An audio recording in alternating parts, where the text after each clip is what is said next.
बिस्मिल्लाहिर्रहमानिर्रहीम। अस्सलाम वालेकुम। आज मैं आपके साथ शेयर करूंगी चना चाट की रेसिपी। इसके लिए मैंने चने बॉईल किए हुए लिए हैं, आलू, प्याज, टमाटर, रेड कुटी हुई मिर्च, half tea spoon, chaat masala 1 table spoon, काला नमक हाफ़ टी स्पून। अब इसको मिक्स करेंगे।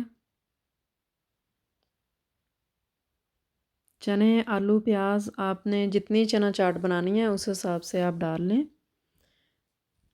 अब मैं इसमें निकाल लूँगी। दही को मैंने फेंट लिया है। अब इसको ऊपर डाल दूँगी।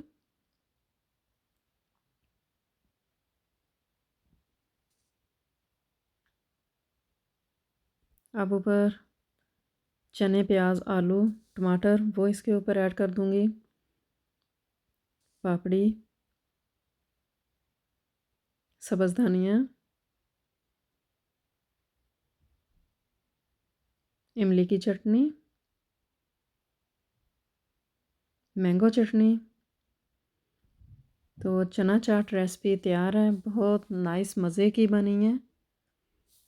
बनाएं, खाएं, एंजॉय करें। अपनी दुआओं में मुझे याद रखें। अल्लाह हाफ़िज़।